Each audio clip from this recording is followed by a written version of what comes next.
Jenny, can you hear me? Yes, I can. A bit faint, but I can hear you. Can you hear me? Yes, I can hear you nice and loudly. You're very distant, sitting in the back of your chamber. Yeah, I have to set all the kit up to put it on the YouTube, so it's easier to come in here. But yeah, I'm a bit lonely in here today.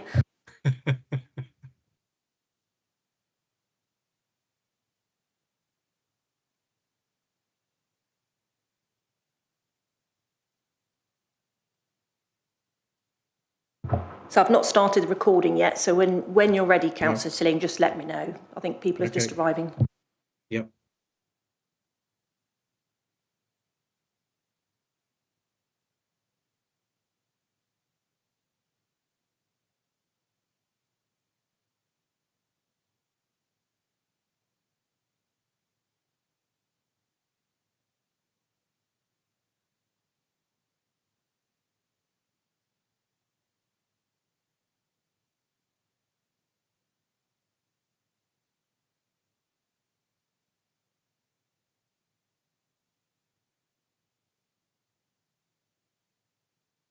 Good morning, all. Good morning. Morning. Morning. Morning, Ashley. I know that Morgan said he can't make it this morning from Surrey Heath, but I think he had a substitute. Yeah, hello everybody. I think I've second time I've had to sub for him. I'm keeping count. That's you, Ian. Okay, thank you very much. No, Sean. Oh, sorry, McDonald. Sean. Yeah, no problem. Oh, yeah, yep. Yeah, I apologise for George Pargeter and Paul Springford from Amy. They've both been called into other meetings around the country, so I'll be presenting the Amy quarterly performance. Okay, thanks, Ian. Can I apologise for Mark Tabner from Woking? I'm Beverly Cushall, Strategic Director for Place. I will be substituting for him for this meeting. Right, okay, thank you very much. So I think we've got representatives from all four councils. Rosemary is here. Has Ellen been able to join us? She did say she might be late, so I can't see Ellen yet. I understand she is planning to join. Yeah. Okay. And are we expecting anybody from Surrey County Council? Not that I've heard, Chair. Haven't had any apologies. Okay.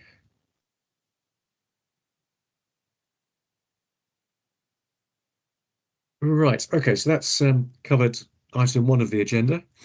Apologies for absence. Minutes of the previous meeting. Can we confirm those were a correct record of the minutes of the meeting held on the 26th of September? Yes. Nods of heads. Okay. Good. Thank you very much. Declarations of interest. Do any members have any disclosable pecuniary interests in respect of any matters to be considered at this meeting? No? No. Okay, thank you. Okay, so swiftly on to the quarterly performance report. Is that you, Joe? Or This will be Kingsley on the Kingsley. recycling and contract performance update. Thank you. Yeah, Okay. Thank you, Councillor. Thank you, Joe. Let me just share my screen.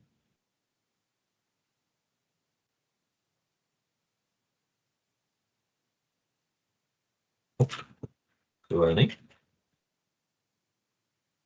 Here we go. Yeah, so this is the recycling performance for quarter 2, 24-25, and we are comparing up to September 24 to September 23. So first slide is rolling tonnage for the main material types. So for all material, Surrey and Mole Valley saw an increase. The non-joint contract areas and Surrey Heath was stable, while Elmbridge and Woking had a decrease. Going to more specifics, Surrey, also DMR, Surrey, non-joint contract areas, Elmbridge, Moor Valley, and Surrey Heath all had decreases, while Woking was stable. For food, Surrey was stable. Non-joint contract areas, Elmbridge and Moor Valley were increased, and Surrey Heath and Woking had a decrease. Garden, this excludes CRC tonnages. Surrey was a decrease of 1.1, as it was decreased. So was Elmbridge and Surrey Heath and Woking. Moor Valley saw an increase, which is quite unusual, and the joint contract areas were non-joint contract areas were stable. So residual was an increase in Surrey, non-joint contract areas, and Surrey Heath, while Elmbridge and Woking saw a decrease, and Moor Valley was stable. These are the recycling rates. So the top one is the quarterly recycling rate. So as you can see, all of Surrey was pretty stable. Elmbridge, so when we mean stable, we usually do a 1% increase or decrease either way. So this is an increase. Moor Valley is a decrease. Surrey Heath is a decrease, and Woking is also a decrease. So with the 12-month rolling rate, which is the table below, Surrey was stable. Elmbridge was stable. Moor Valley was stable, Surrey Heath was stable, and Woking was a decrease. These are all subject to change. So when this was produced, we didn't have completed data. We do, so this will be updated in the next board and committee. The next few slides are just comparing tonnages from this quarter to the same quarter last year. This is DMR. As you can see, all increases across the board. The next is food, decreases across the board. This is garden. This is where Elmbridge, Surrey Heath and Woking all were lower, while Moor Valley was higher. And this is residual. Elmbridge is the only one that's lower, while Moor Valley, Surrey Heath and Woking were higher. Next, we're just looking at the trends. So this is DMR tonnage from April 19 to September 24. This hasn't really changed much. Trend is going down, but if you look at the wiggly line, the patterns are roughly the same. The left side, sorry, I should say, is the partnership and environment partnership, on the right, the joint contract areas. This is food, as I said, decreases, and trends are following the same. This is garden, once again, a decrease, but trends are still following the same. And this is residual. Residual is a decrease, but I would say it's the trend that's the most horizontal. The next few slides are miscollections. So Elmbridge KPIs were high. KPIs 1 to 4 were higher. 1 was above target, and KPI 5 is seemingly increasing. Moor Valley KPI is high and above targets, and once again 2 to 4 is high and 5 is getting higher. Surrey Heath, so KPI 1 is high for Surrey Heath, but it is still below target, but it is July was higher than usual for Surrey Heath. The KPI 2 is high. 3 was high. Oh, sorry, 3 was low. 4 was high, then low, and then 5 was low. And Woking. So Woking was high in August and above target. Everything else was below target. KPI 2 was high. KPI 3 was high in August, similar to, that's probably an after effect of KPI 1. KPI 4 low but high in August, as always, and as discussed previously, and then KPI 5 is low. That is it for my presentation. If there are any questions, please let me know. Okay, thank you very much, Kingsley. Just from an Elmbridge point of view, first of all, then, we seem to have sort of plateaued, don't we, on recycling rates at around about sort of 54 point something. Do we think there's anything we can do to improve those recycling rates? So Kelly and Joe can come in at I was times. So gonna ask if you wanted us to jump in. yeah, well, it's difficult because we're always doing campaigns because we've got Rethink Waste happening right now. There's constant food waste interventions happening from our comms team. So there's actions always going on. Not Elmbridge specifically, but me and Joe have looked at Woking's performance with Sarah, our ops manager. So yeah, we are doing things. It's just making sure we're doing the right things, I guess, and making sure we're constantly doing things. I don't know that Kelly or Joe have anything else that we add that we do. Yeah, I mean, I'm happy to chip in here. I don't think, what we're experiencing is any different to what's happening nationally. There's kind of a general stabilisation on performance through authorities that have effectively implemented everything that they should have until this stage. So, we've got the food waste collections in, we do the recycling collections and so on. I think until we kind of enact another big change, we're not likely to see a significant change in our performance. So it's really, when we're looking ahead to future services and we look at, bringing in things like the flexible plastics and stuff like that, that we would then expect to see another significant change in our performance. The stuff that we're doing at the moment with, the Rethink Waste and all the other areas is really to try and sustain things and keep that drumbeat going and reminding people of what they're meant to be doing and the responsibilities. And if areas are kind of, experiencing increased contamination levels and things like that, we're obviously trying to target those areas to improve performance wherever we can. But I think really it's, we've done all the low-hanging fruit, if you like. We're now tackling some of the more challenging stuff, which is more resource intensive and more expensive to do because it's targeted stuff. And until we can actually make another significant change to the collection regime, we're unlikely to see a big step change in performance. Yes, I suppose that's sort of slightly inevitable, isn't it? That if we continue with the same frequency of collections and the same sort of commingling, then it's unlikely to change the rate very much. I mean, in Umbridge, I was heartened to see that the food collection rate has increased by 2.5%. So over that period, we've had a campaign of trying to collect more food waste. So that seems to be working. Okay, I'll come to questions from Ellen first of all. Morning, Ellen. Yeah, morning. Thank you. Sorry, I'm a little bit late. I had a meeting at 9 o'clock.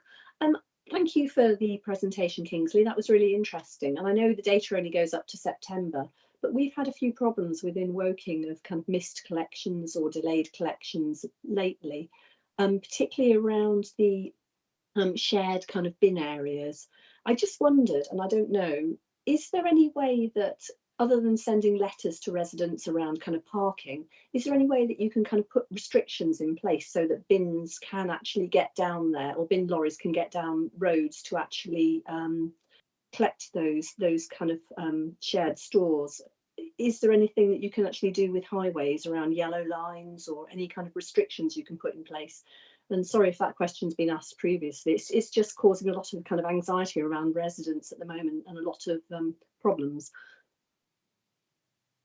Shall I answer that one?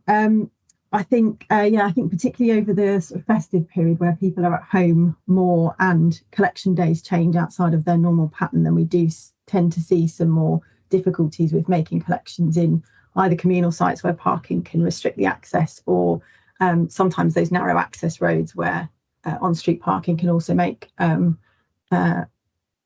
turning, reversing, etc. for the crews quite difficult. So what we asked the crews to do, or do ask the crews to do, is they have a leaflet that they can put on parked cars to notify that vehicle owner, because it's not necessarily always a resident that's vehicles may cause a problem, and obviously to report that back to us. A lot of them, when they come to communal sites, are obviously on private land and not necessarily highway access, so we would work with the managing agents if we're having repeated problems there to try and make sure that the message is getting out regarding access. And then from the highway point of view, we do know it is difficult to sort of get those sort of small scale changes in as part of the parking review. So we do really need quite a bit of evidence or significant repeat issues to I think, bump that up the priority order for some of those on-street parking restrictions. So that can be harder.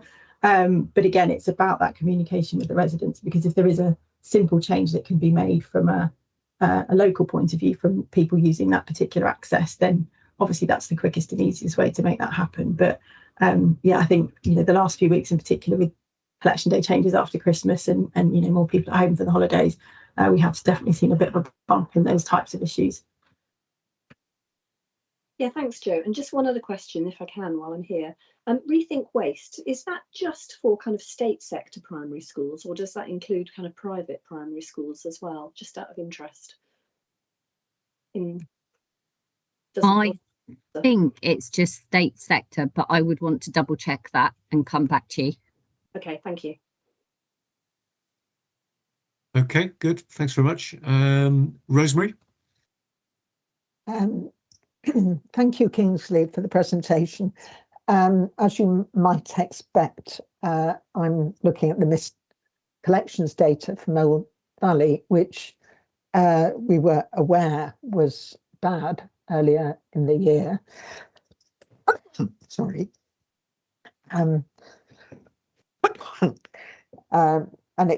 we continue to have some issues. I suppose this is really a question directed at Ian on behalf of Amy.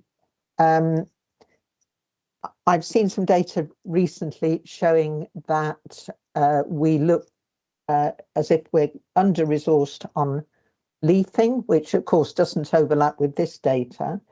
But my assumption is that if we're not getting the leafing done, perhaps those staff are doing other collections. But we just seem to be the poor relations in terms of manpower. So, you know, what can JWS do about this to push Amy? And what I've seen the recovery plan from Amy, but you know, we're still not there. So what else is being done to get us on track and so that we're getting the same sort of or better service than we're currently getting in relation to in comparison with the other areas? So I don't know who wants to come back on that first. Yeah. I don't know, Kelly, Jo, do you want me to answer that? I mean, we have regular meetings amongst ourselves in terms of where we are with staffing. Councillor Hobbs, you've seen the recovery plan for Mole Valley. I've got it again today just to show the other people that are here, because it does allude to everybody if they fall into the same situation. So I can confidently say that the recovery plan worked before Christmas. We were in a much better position at Mole Valley in terms of waste service collections. I won't go down the leafing. We were under-resourced on that. So we put a plan in to catch that up through January/February by putting extra resources onto the street side of it for them 2 months. Now the Christmas period is over. We'll come into a more settled state and the recovery plan will kick in again, which it has done, and Mole Valley are one of the better performing depots since Christmas after the New Year period. I wouldn't say they were between Christmas and New Year, and we were hit with a lot of short-term sick, and that wasn't just at Mole Valley, that was across the whole project in terms of a virus that's been going around. But before Christmas, Mole Valley were constantly completing the day of the scheduled collections right up until Christmas Eve on the days that they should have been. We're now out of the catch-up period for Christmas, and I'm confident and can say as of yesterday, Mole Valley were completing on the day of collection. There was a lot of outside influences over the Christmas period and up until last week with tip issues and obviously weather conditions as well. Don't assist us during this period. But yeah, we've got a big recruitment drive on. We've took a lot more people as direct hires now, as well as Mole Valley. So a lot of the agency guys that were with us are now coming on board, which gives us a stability. And the team are working hard to fill all them holes so that we use minimal agency. And that's not just at Mole Valley, it's across the whole project. Hopefully that helps. Thank Okay. you, Ian. I'll feel more confident when I see a longer period of consistent As will I. performance. As will I. Yeah. Yeah, and the leafing was, disappointing. Yeah. Um, Well, I think thank you. maybe we could come to leafing when we go back onto item 6, which is specifically looking at the recovery plan. So if we come back to any more questions for Kingsley, yes, Sean. Thanks, Ashley. Yeah, again, thanks, Kingsley, for the report. Very interesting. Whilst I'm only subbing for the second time here, I tend to read the reports when they pop up on Modern Gov, so fairly abreast of things. Ashley kind of asked my question, and obviously, Kelly, you answered it, which is how do we get that next step forward? And I noticed in the report somewhere that we'll complete, I think, the food waste collections everywhere, which is brilliant and a key milestone. Just want to check my understanding on something though. So maybe I'm the only one, but I seem to have bags of stuff that go different routes to recycling than just through my bins. So for example, a lot of the films and various other things need to go in via the supermarkets these days. I've got a box of bulbs that will be going to the tip while it remains open in Bagshot. Those sorts of other waste streams, whilst I accept they're on the margins, but I think we are at the margins in some areas now, as you said, Kelly. Those sorts of things that are happening that are sort of add-ons, where do we see those in the numbers? Because I have a suspicion we don't take credit for those, but we might actually be seeing residents' behaviour in terms of increasing their overall, or reducing their impact overall by improving recycling. Do you want me to go, Kingsley? Well, I can talk about the data stuff. You want to talk about the data stuff, or you can go ahead. If I go, and you can chip in afterwards. Yeah. So anything that goes through the community recycling centres would still appear within the performance because it's picked up on the overall Surrey recycling rate, so it would still appear through that route. If stuff goes through the supermarkets, then it wouldn't be picked up in terms of contributing towards the recycling rate, but it would be reflected in a reduced volume of residual waste because it wouldn't be appearing in the black bag waste. Okay. Kingsley, is there anything you wanted to add? Yeah, just the CRCs are complicated because it's kind of run by Surrey, not by the individual boroughs. So for that, as Kelly said, that data is collected by Surrey, but wouldn't be by Surrey Heath. And then, Kelly's right with everything else about it's just a reduction of residual, or it's a change of the stream. Fair enough, thanks. And then we're going to end up with 37 bins at our house the way things are going, but never mind, we'll worry about that another day. But the other point I'd like to make is, having looked at the data more holistically, not just focusing in on Surrey Heath, I felt there was a bit of an issue around assisted collections and the performance there. And obviously these tend to be our most vulnerable customers residents that would have assisted deliveries. Did I pick that feeling up correctly? And if so, what are we doing about it? Yeah, that's right. So the KPI2 figures in the tables of performance are missed assisted collections, and because that's hard, that target is set at 0, and definitely some depots are performing more strongly against that than others, and we do see quite a lot of fluctuations month on month. I think Ian would probably echo that where they go through sort of seasonal periods of increased leave or sickness absence, then those will sometimes fluctuate up and down because you have crews that are less familiar with the routes that might make more errors. I think what is probably useful to point out too, and I'm going to get it the wrong way around probably if I try and do this now, but it's KPI. I'm going to rummage for a bit of paper that's going to confirm it for me. Is it 4 or 5, Kingsley, that's the repeat misses unassisted? I'm going to get it wrong if I try and guess. It's 5. It's 5. So KPI 5 in those tables is the repeat missed assisted. And I think what you'll see there is that does tend to stay very low throughout the year, which I think for us is reassuring, which is if an error is made, it doesn't seem to be made again and again by the same crew. So we do see that there's some corrections made when problems happen with the assist. But those statistics we talk about regularly in the monthly contract meetings with Ian and his team. Assist is something that we do really want to try and drive down more because, as you say, they are the more vulnerable residents in our communities. And those are also picked up by the team if there does happen to be a repeat issue. those are the sorts of ones that we will jump on quickly to make sure we're monitoring alongside the AME depot management teams to try and make sure any issues that might be contributing to those miscollections are resolved from sort of outside of the resident's point of view too, to just make sure it's as limited as possible in terms of repeats if there are contributing factors that's making those misses happen more often than they should. Yeah, Amy okay, will also thanks. put flags in Jo. cabs for the crew if we have repeats too, just to make it to highlight to the driver that he needs to make sure his loaders are correcting and collecting those bins where they are assists. Yeah, thank you. I'm also just conscious sometimes they're also the ones that find it most difficult to report the issue in the first place. So it's like it's a double whammy for them. Yeah, thank you. Okay, good. Thanks very much. No more questions for Kingsley. Good. Thank you very much, Kingsley. So item number 5 is over to you, Ian. So it's the AME improvement plan update. Yeah, I'll share my screen, sorry, and I've got a couple of presentations. So the first one is the AME board partnership presentation. So just tell me if you can all see the correct screen there. Thank you.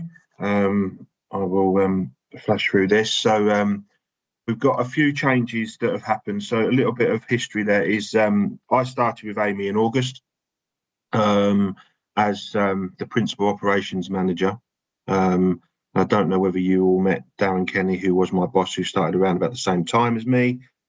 He has subsequently left the business, and I've been offered and accepted the account manager role as of it was around about November time.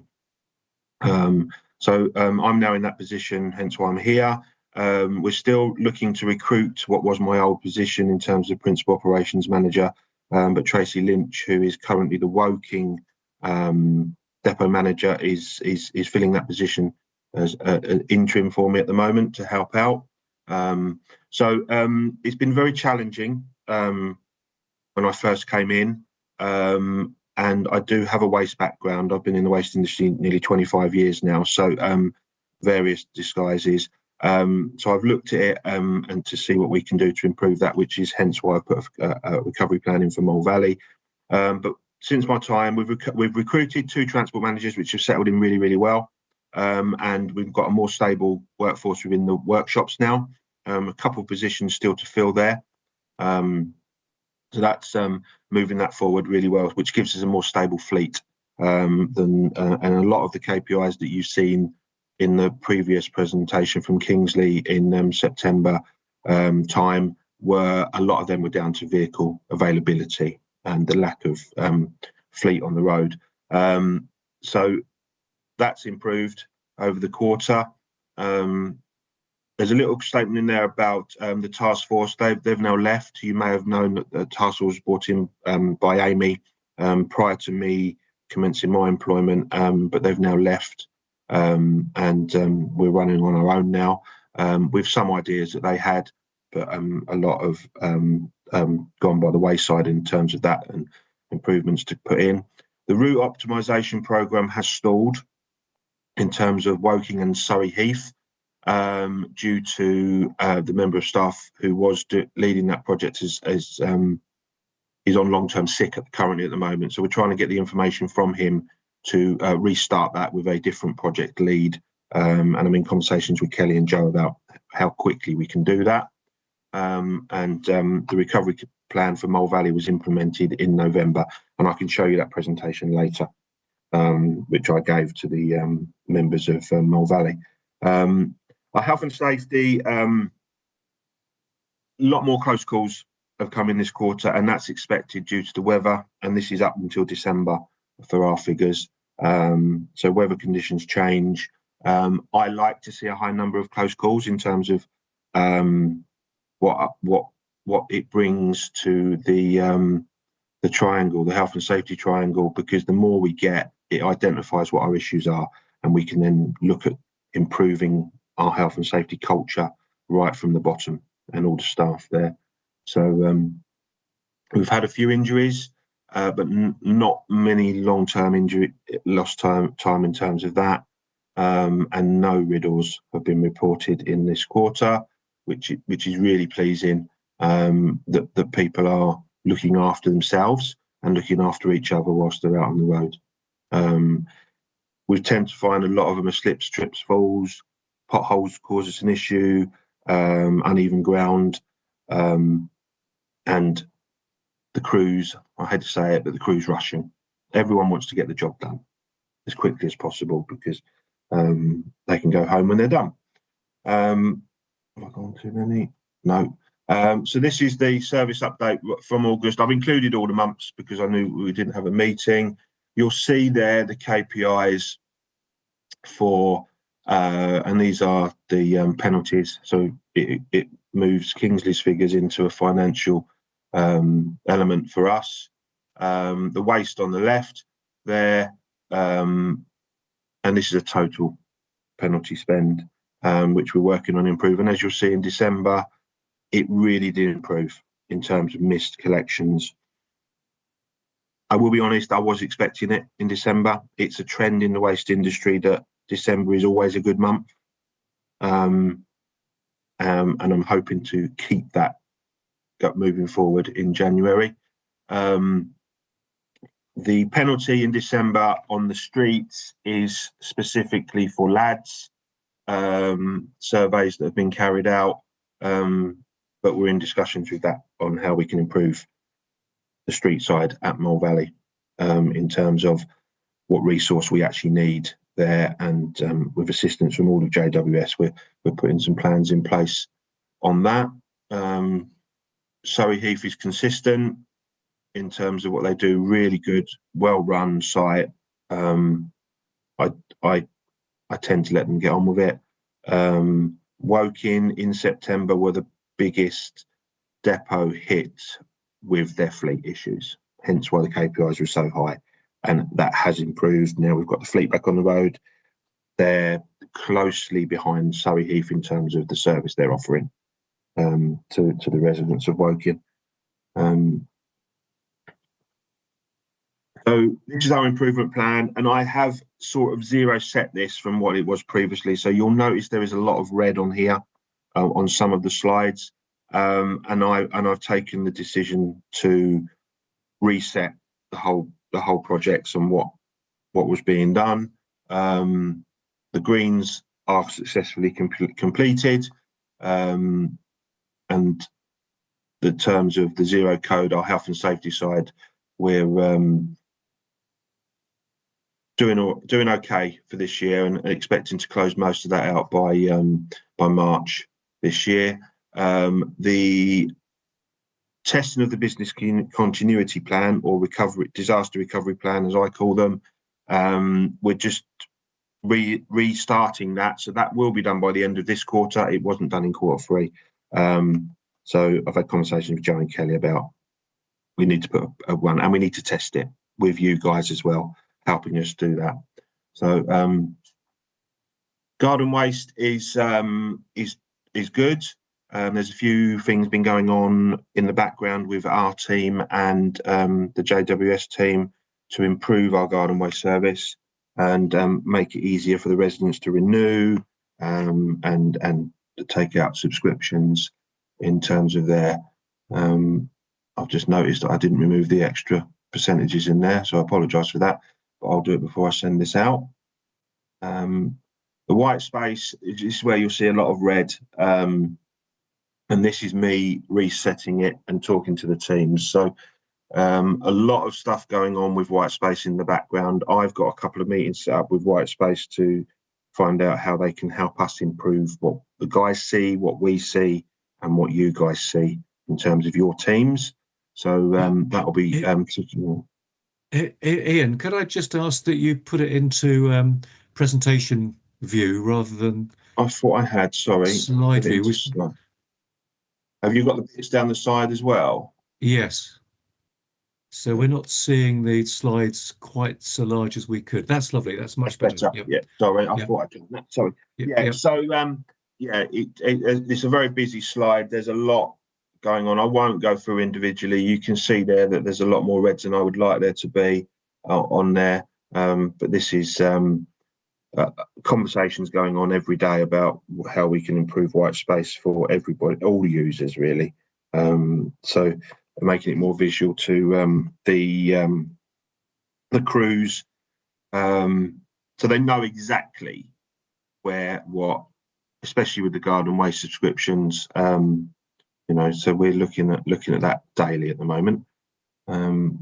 Operations all red, and this gives me the reset that I wanted to have with the route optimization for both Woking and Surrey, which we've discussed.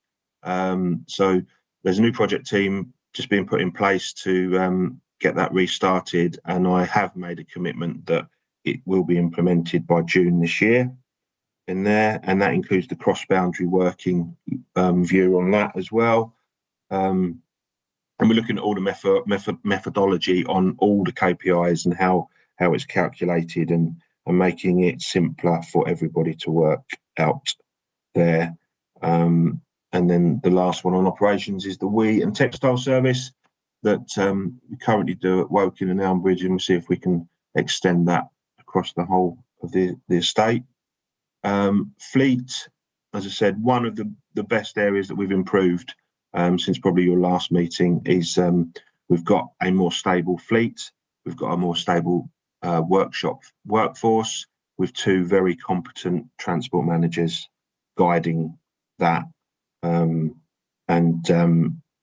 That's part of my background as well, so transport, so I know what they're talking about when they do come into talking about that. And that is the end of this presentation. So I don't know whether anyone has got any questions on that one, and I'll stop sharing that and answer any questions on that, and then I can show you the Mole Valley Recovery Plan very briefly as well.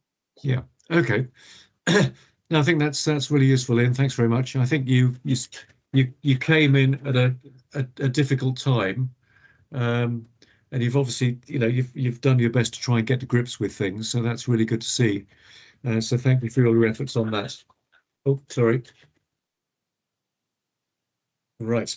Yeah, just a question from me then. So you got lots of those red flags on the white space work. Where does the problem lie? Obviously white space is software. It's presumably not software which is constructed in-house by Amey. It's outsourced. Is it a problem with the software provider? I'm going to be or is it a problem with the way it's being implemented? I'll be completely honest with you. I'm not up to speed with Whitespace. I've never used Whitespace before in terms of a program when I've worked for local authorities. We've used other programs.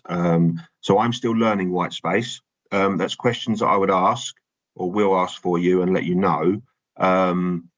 I think it's a bit of everything, to be honest with you. It's not just one thing that we can put our finger on. I think, Joe, you might be able to answer more, but I think Whitespace are slow to implement stuff that we want in terms of any reprogramming. Right. Okay. Joe, do you want to come in there? Yeah, so I was just going to say because I'm obviously probably have some of the history as to why some of those things ended up on the improvement plan rather than Ian, who's come in and sort of inherited the plan. So Whitespace was brought in by Amey in, I think it's 2022. It went live on both the waste and the street side. So many of the items on that improvement plan were requests that were in with Whitespace for sort of tweaks to the way it operates and the setup behind the scenes, so that in the way the sort of system works for Amey in the background. And some of those improvement areas where we'd identified where using the system in a slightly different way or enhancing the way the system is used for certain aspects of the services would either be providing both us as JWS managing the contract and Amey with better data to help inform sort of things like frequency of litter bin emptying, bin stocks in depots, things like that. So it was where we could sort of exploit the system in different ways by making improvements to how it was used and some of the setup in the background. So there's a number of things on there which we're looking to just try and find efficiencies or better provide data so that the contract was more informed about some of the way the these services were operating. So a bit of a mixed bag. So wouldn't put it all at Whitespace's door. Some of it was just simply sort of operational or in process improvements that we were looking to try and find within the system. Yeah, okay. There's clearly still quite a lot of work to do, I think, to make Whitespace as effective as it should be. Okay, just another question for me, and then I'll come to Ellen. I think one of the disappointments has been the LAD surveys and the amount of litter that's still around our streets. And looking at the deployment stats, there seemed to be quite a period in certainly in Elmbridge, but also across the whole piece actually in November, when you've got probably the biggest leaf fall of any month in the year. That there weren't many sweepers out on the roads. So we do notice, and we do get complaints from residents that the roads still need sweeping. We used to have a system of, I think, sort of notifications of a sort of what you might sort of deem to be a deep clean of a particular street. So leaflets would go onto windscreens of parked cars. There might be signs going stuck out into the top of cones, so that residents who are parking on a street knew that tomorrow please don't park, because that street will be properly cleaned. That doesn't seem to be happening.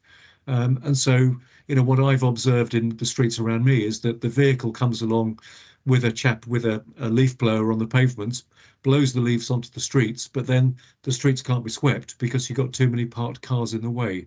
Is there any way that you could improve your notification that a particular street is going to be cleaned? I mean, we can always look at ways of doing that and improving that. You can't force people to move their cars if they don't want to. So we can look at what we do currently and how we can improve that. So yeah, it's something we can look at. It's not a problem. Yeah, I think there is a residue now. I mean, most of the leaves have now fallen, but there is a residue, a lot of leaf litter in the gutters of many roads. So I think it needs to be a slightly better sort of coordinated approach. If you're going to do a particular area of streets, then we could put something up on the council website, send it to those who get emails, etc., so that it can be properly tackled, instead of just the vehicle having to dive in and out of vacant spaces.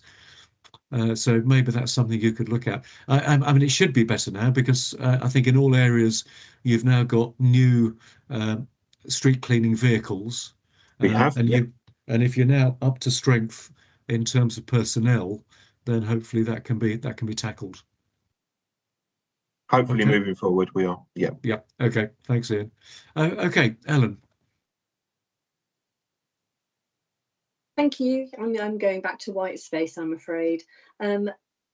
A number of the kind of working residents over the last couple of months have had issues with Whitespace, and I know it's the kind of back end of Whitespace, but even I had issues with it. I had to start the process for garden waste, but it takes kind of half an hour to get through the whole system. It's really quite slow and clunky, and unfortunately most people won't have the patience to do that. So anything that you can do, it's a plea really, anything you can do to kind of improve it and make it more user friendly would be very, very helpful and very, very welcomed from the Woking perspective, and I'm sure the others as well. It's just hard work getting through it, and obviously the longer it takes for people to actually use it, the more likely they are to drop out of the system, the more likely they are not to renew their kind of garden waste.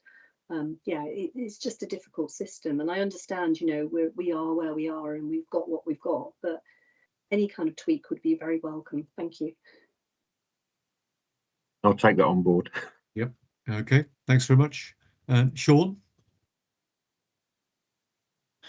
Thank you, Ashley. Ian, thanks ever so much for the report. Did I just want to make sure I understood the health and safety side correctly? I think you said no RIDA reporting, which means no serious incidents. And I think if I managed to read the fairly small font at that point, there were no lost time injuries. Is that correct? Correct. Yeah. Yeah, and that was through to the end of December, or was that just yes? For the it was through to the end of December. It was. We've had one since, but it was no lost time in there. So it's good. Well, just to note and celebrate that, because obviously there's a lot of people out in the dark and the cold and the wet and everything else, and I think that we really appreciate that they've managed to do that without hurting themselves. So that's brilliant. The other thing was, I just want to make sure I'm understanding around this kind of reset thing, because obviously you've come in and you've looked at what you've inherited and the plans and everything else, and we're now sitting here beginning of January. I know we're sort of looking back to a different quarter, but now at the end of January, there's not much of the year to go. I think what I'm hearing is you're reprioritizing that plan and potentially rephasing it, because with the number of items that you have in red and yellow, you're unlikely to see those over the line before year end. Have I got that correct? We're aiming to have majority of them over the line. Okay. I think the ones that will still be outstanding into the new financial year, the reroute, definitely.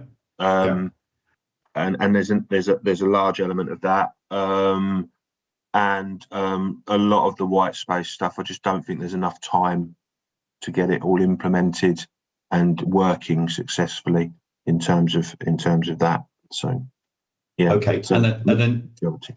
Yeah, fair enough. And then two other quick ones. One is keep doing what you're doing in Surrey Heath. I know that's that's maybe not good from Mole Valley's point of view, but to keep doing what you're doing in Surrey Heath, and if you could pass on our thanks to the depot manager. And what was the last one, Sean? It'll come back at some point. It's gone now. Thanks, Ian. Thank you. Okay, good. Thanks, Sean. Right, the Mole Valley stats were fairly alarming, so over to Rosemary.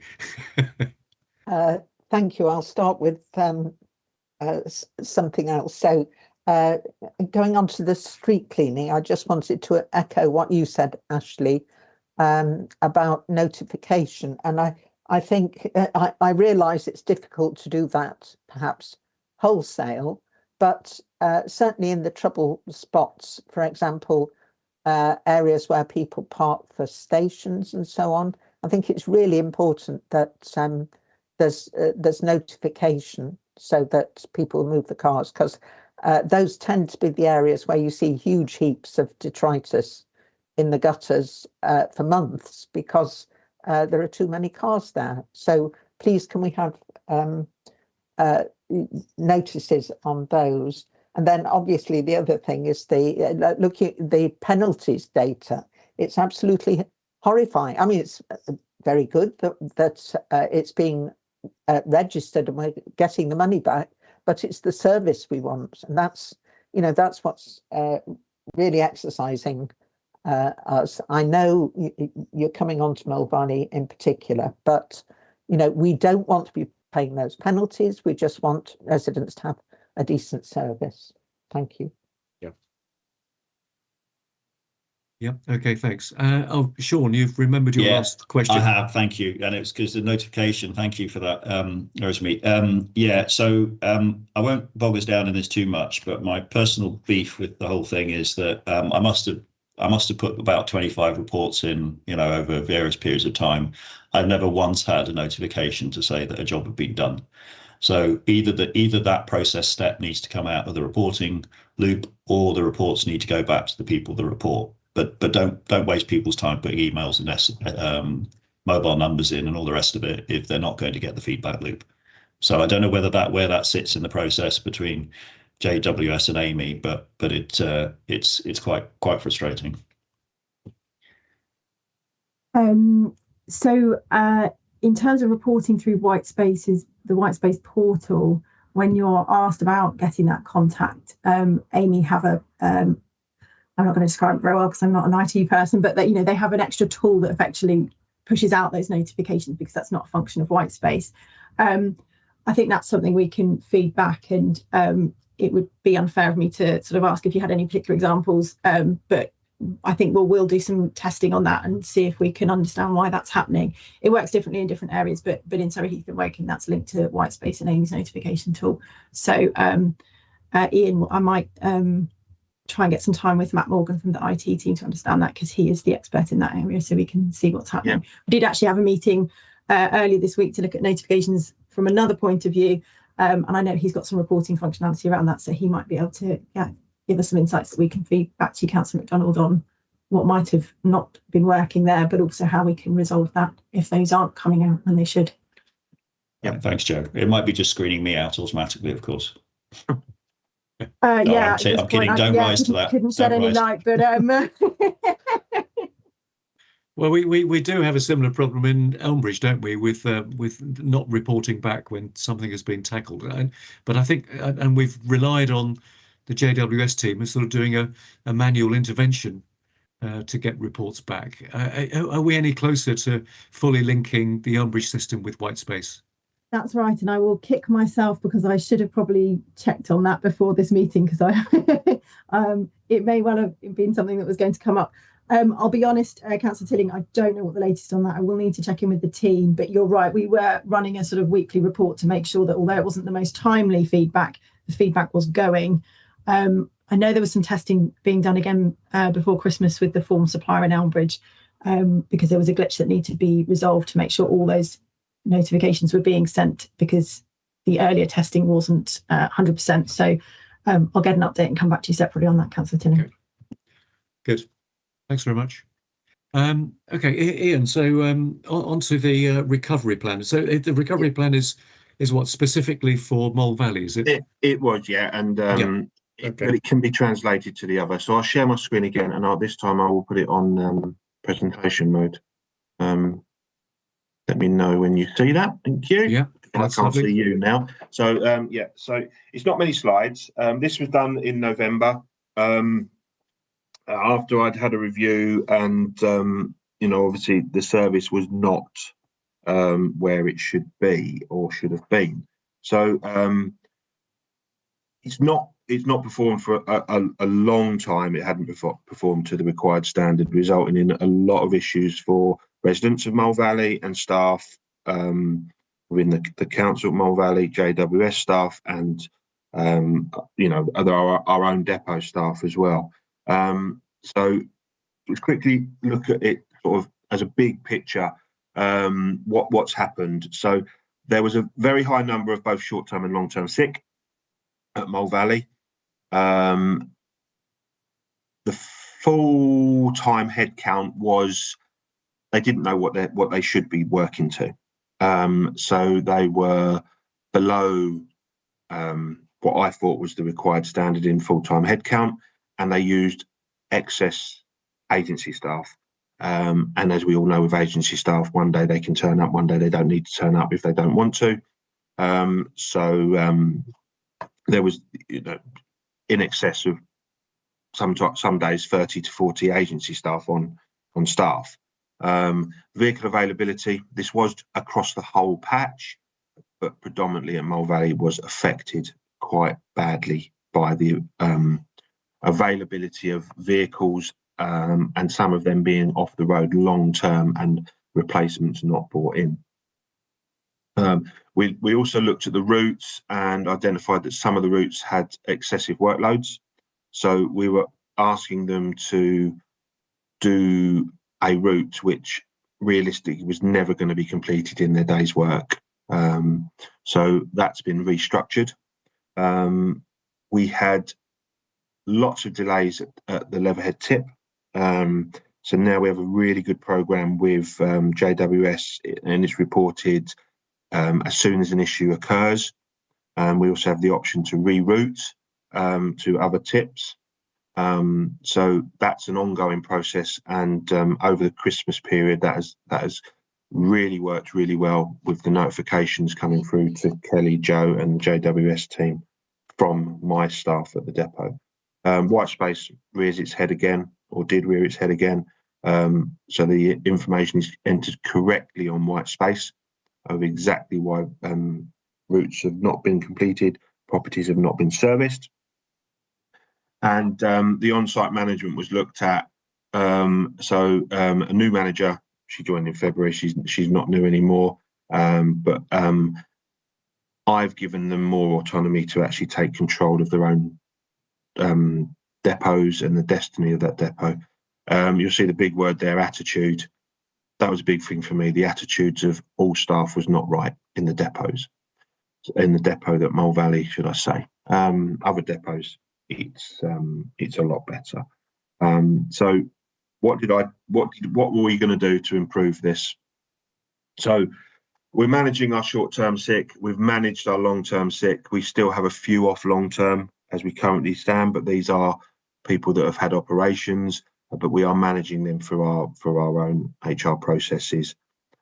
Short-term sick during December dramatically reduced, which I was expecting. It's a natural thing that happens in the waste industry, and we lost a lot of people short-term over Christmas, but they've come back now, and it's in a good position again. As I said, we're bringing people in full-time from the agency onto our staff. It gives us stability. People know the routes. It helps with assisted collections, which came up because they know where the bins are collected from. We're trying to also mix our route knowledge amongst all our staff. So there will be occasions where we'll send people that have been on a certain route for a number of years, months. We'll send them on to a new route to learn that. So just in case we need to redeploy people elsewhere. As I say, with the transport managers in the workshop, that's really improved our vehicle availability. We still have a number of vehicles off the road on a daily basis, but it's at a manageable level now where we can use our own fleet instead of relying on third parties to get hire vehicles in. The route assessments have been going on as well, and they will be fully implemented by the end of this month. And I said that in November just because I knew the Christmas period was coming up, and everything changes over Christmas. So it's all in place now to have the routes as they should be, more evenly spread, and it allows the workload to be completed on the daily basis.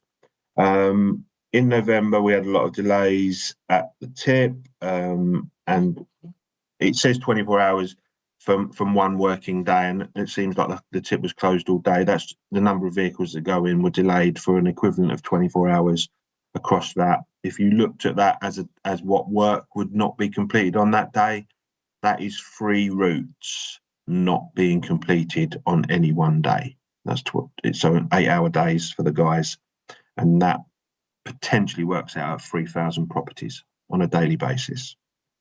We've got more training going on in white space. We've got more understanding on white space now, so this is an ongoing thing. And the site management have got the support of myself, Tracy, who's interim Principals Operations Manager. She's been based at Mole Valley since end of October. She is still currently there and working through all the cultural change we're implementing, the continuous improvement we're implementing at Mole Valley. And I suppose, Kelly, the one question you asked me on the last meeting was, how long do I give it if it goes wrong again? And my answer was 1 day. So if we notice something's not right, we jump on it straight away. So that is the plan at Mole Valley, the improvement plan, but it can be rolled out to all depots if we notice a change in their service provided. So that doesn't include street scene in there and street cleaning, but my plan was to bring Michelle in from Surrey Heath because her streets runs really well, and I wanted to do that and was unable to do that due to Michelle not being well.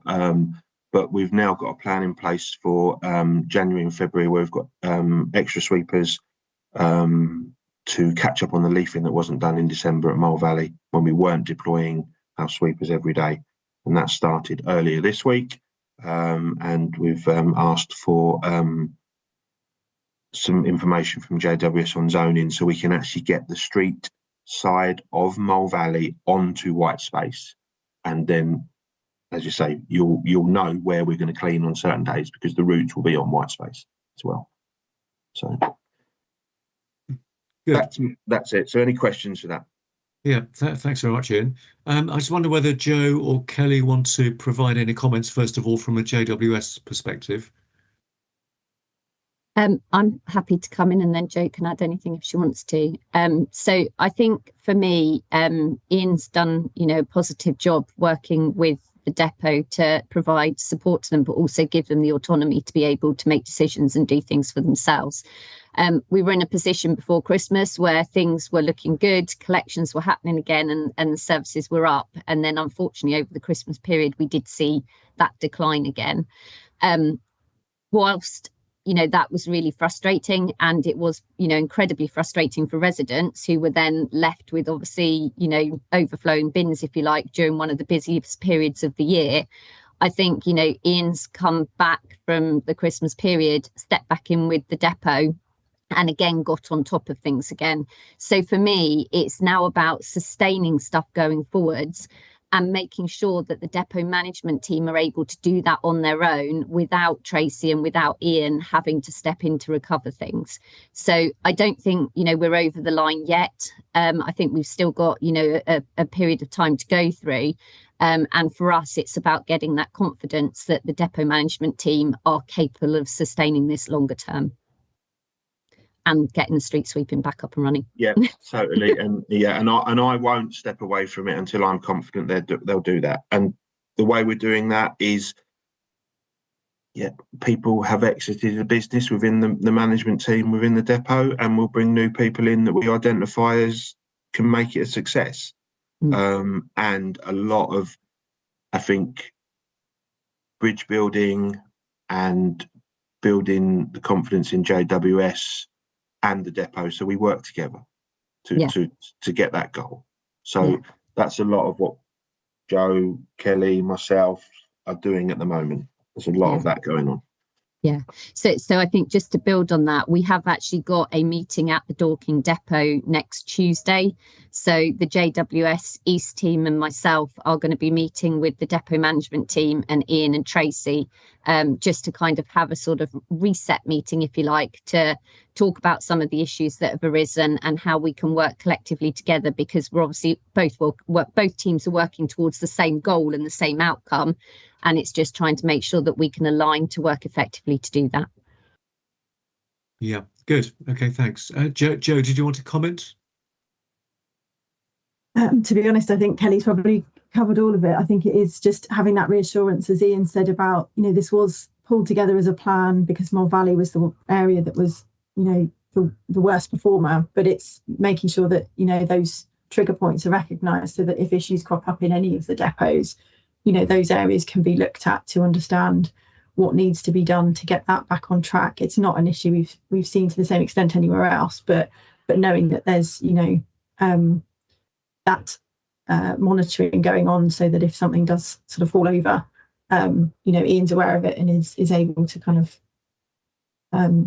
take action if needed to come in and help support that depot team to make sure it doesn't become a sustained issue. Yeah. Okay, thanks. Rosemary. Thank you very much, Ian. It's all the plan all sounds excellent. There are just a couple of things I want clarification on, please. And the first one, on one slide, it said something about unknown food waste participation rate. And I didn't understand. So it's a question that I've always asked whenever I've worked at a council, and it's a really difficult question for you guys to answer, anyone to answer. So if I said to you, how many people on a route, daily basis, put their food caddies out? Yeah, I probably would be quite confident in saying that 95% of councils in the country would not be able to tell me that on a daily basis because of the way it is collected. So there's a number of ways, I know I've done it in the past, where you work it out, and it's never an accurate number, but it's really resource intensive. You need somebody to follow each route for a extended period of time to work out who puts their bins out, when they put their bins out, because you might think it's going really well, that everyone's using the service. I can guarantee you everyone's not using the service. And they'll walk the streets, and there may be streets where they only pick 2 bins up, 2 food caddies. There may be streets where everybody puts it out. So, what areas do you target to improve your food waste service? So that's the question, basically. So. That would be really good to have thinking about JWS to have some comms on this so that. Oh, Have we lost? Oh, she suddenly disappeared. Okay.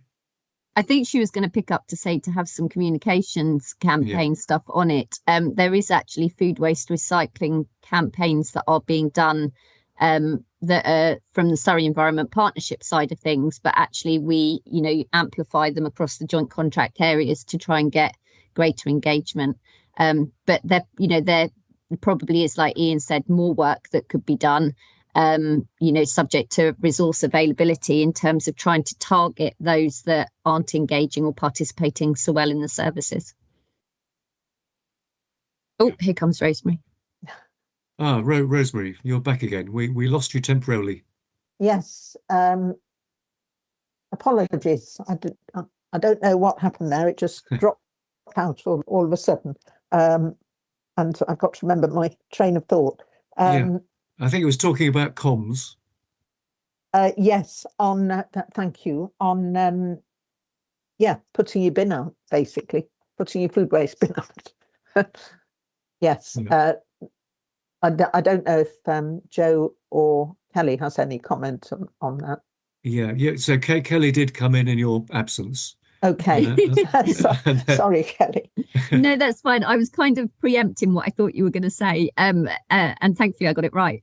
So essentially there are food waste recycling campaigns that have been developed under the Surrey Environment Partnership element of Joint Waste Solutions, and effectively what we do is amplify those campaigns in the joint contract areas. So there is campaign activity, that's been taking place and continues to take place on food waste, because as we know, food waste is, the largest volume of the residual waste bins. So the more of it we can get out, the better.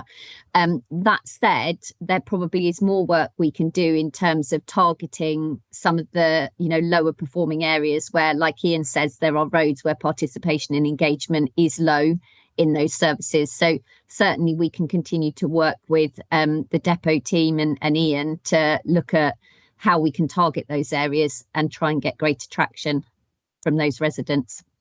And I think that's very interesting, and it's a fruitful way forward if there is more data on where the participation is low, and that can be addressed. That was the first thing, and the other was also a question, Ian, and that was. I didn't catch it properly. You said something about problems with data on white space, problems on street cleaning to do with white space. I think that was towards the end of your presentation. I didn't quite pick up the point on that. Yeah, so most of the other depots, especially Surrey Heath, they have their street cleaning routes on white space. Okay. Mole Valley don't currently. It's something we are working on. So I am hoping that it's on there by the end of this month. I just think there's a little bit more information we've asked for. So that will make life easier for the street cleaning guys. We will know where they're meant to be going. They will know where they're meant to be going, so we can check that they've been there. And it will help you with that as well. So that was what that statement was. Yeah. Well, that would be a really positive improvement. Very welcome. Thank you. Okay, good. Thank you, Rosemary. And thank you, Ian, for those two presentations. Can I just say, Councillor Tilling, we've got the meeting with JWS next Tuesday, but I will do and have done. I extend that meeting to any of you. In terms of not the next Tuesdays, but if you want to bring people to any of the depots to see how we work, what happens on a daily basis, I'm happy to accommodate that for you. Good. Yeah, I think that would be really useful. Yeah, thanks very much. Rosemary. Can I just say that Emma and I were both interested in coming to Dorking, so it's just a matter of knowing a good time to come. Thank you. Yeah. So if we get next week's meeting out the way, I'll liaise with Kelly and Joe, and we'll try and organise something. Okay, good. Right, item number 7 then, JWS Programme Progress Report. Who takes that on? That's going to be me. I Okay. won't sort of, I mean, obviously because this meeting was delayed, there's probably some areas where I can add a couple of updates, but because there's a sort of summary set of bullet points as well as the full detail in the appendix on the progress that we've made up to December, I wasn't going to talk too much to the report, but just to say, there are a lot of areas of work that we've been, focusing on, ranges across the board from sort of customer and IT type things, improvement projects and communications too across not just the ops team, but the wider team as well in JWS. I think a couple of areas where we can update is that we know that, for example, in Mole Valley, a lot of the garden waste form processes that were being integrated with Whitespace have moved on quite significantly, and there are sort of new forms and processes live there now, which is very positive. In terms of the material focus funded small electrical, so recycling projects, the report notes that we were looking at whether we were working with material focus to see whether we could repurpose some of that grant funding after some of the projects didn't use quite the extent of the budget that we'd anticipated. And just to confirm, we have agreed that we can reallocate some of those funds. So there'll be some extra communications around curbside recycling and small electricals going ahead. We've done that in some areas and we're now going to expand on that a little bit further. So that will be taking place in the coming weeks. Obviously, one of the changes that's happened in the across Surrey, but not just the joint contract area, is the set change to the delivery of service guides. So quite a lot of work went into making sure that those calendars would become available online.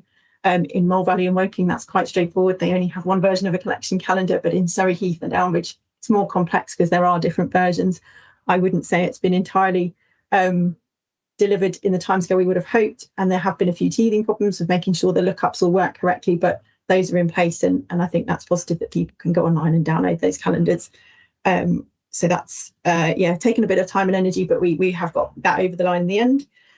And then there's some information in there about obviously some of the DEFRA funding, the collection and packaging reforms, and the EPR funding. And just to confirm that the team have worked on reviewing the EPR letters that came from DEFRA to the authorities, and drafted and submitted responses to the DEFRA survey that came as part of those on behalf of the Joint Contract Authority. So the work isn't just on the contract area itself and the operations side of things going on around the comms and bigger picture strategy areas as well. So like I said, I didn't want to dwell too much on individual points within the report, but I'm happy to take any questions on any of the work that we're doing at the moment, or any requests for updates on particular areas or projects. Yeah, okay, thanks, Jo. I must say I got surprisingly few emails complaining about the fact that people weren't delivered the service guide calendar.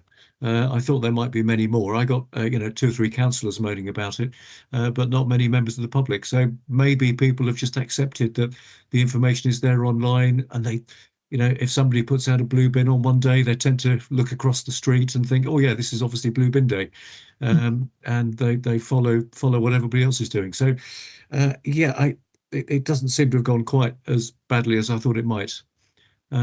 Okay, Ellen.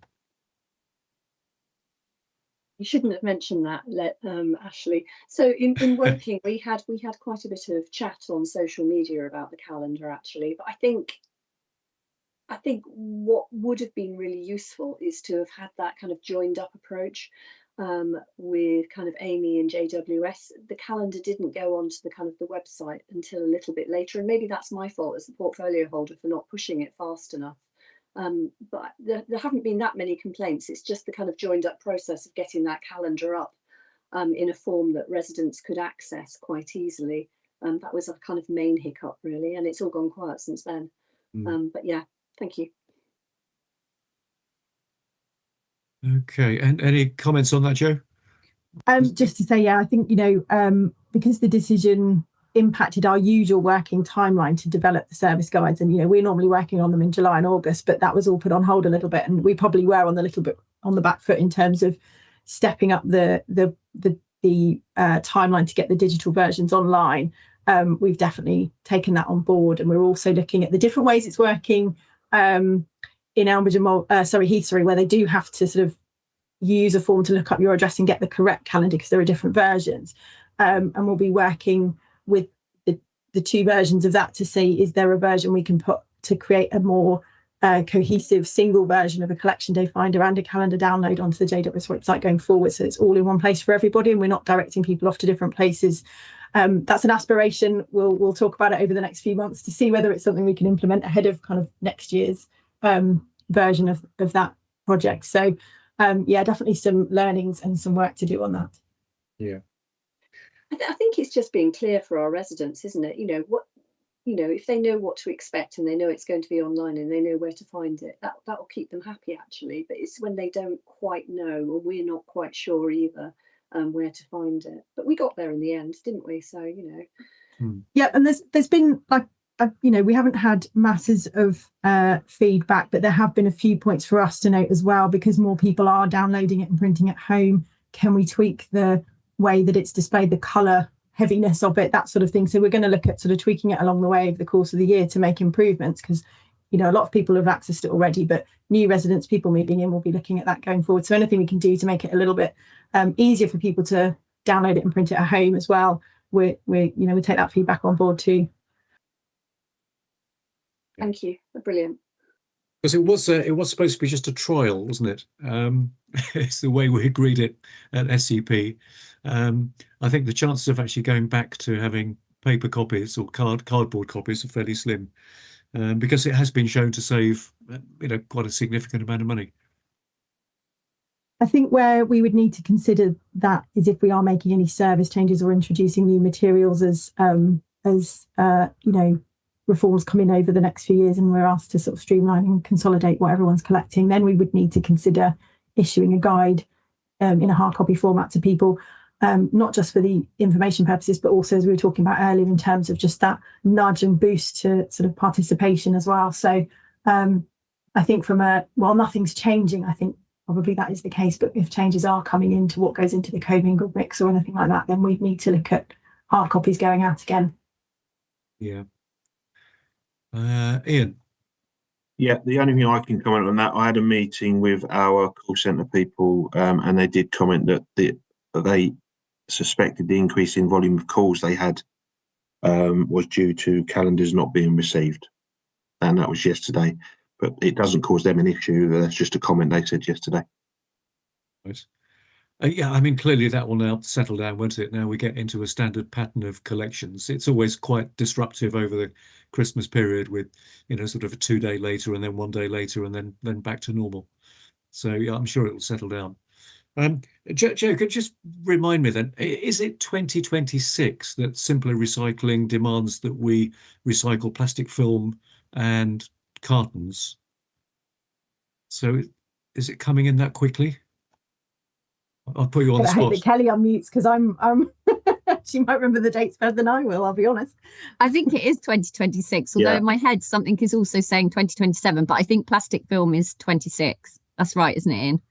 Yeah, so there's a number of changes. So this year, 25, it's down to commercial properties in terms of food waste, what they're meant to do. 26, there is the possibility that cardboard and paper has to be collected separately, and plastic film can go into normal recycling. Yeah. So that's 26. Yeah. So it's just around the corner, isn't it? We're going to have to get ready for that pretty quickly. Yeah. Okay. Just a point to note, isn't it? Okay. Thanks very much. Any more questions for Joe on the progress report? Nope, I can't see any hands up on that one. Okay, so we're now going into the part 2 to talk about budgets and finance. So Jenny, do you just sort of stop broadcasting, or do we need to sort of log out and log back in again, or how does that work? Yeah, I'll stop the broadcasting in a minute. I just wanted to get confirmation from all the members on the call that they agree to go into private session. So if everyone just agrees or raises a hand, just to let me know. Okay, yep. Okay, bear with me. I'll just stop the private part. I'll put it into private part. I think, Joe, can you have a look through the attendees and see who's still here? You probably don't want me. So I think saying Ian, Right, so yeah, Ian. I think Ian will have to say goodbye to you. I expected that. So no, thank you all. I look Yep. forward to the next one, and hopefully I can be more positive for you than the next one. Okay, great. Thank No, you. Thank you. Thanks Thanks, so much, Ian. Ian. Cheers. Bye.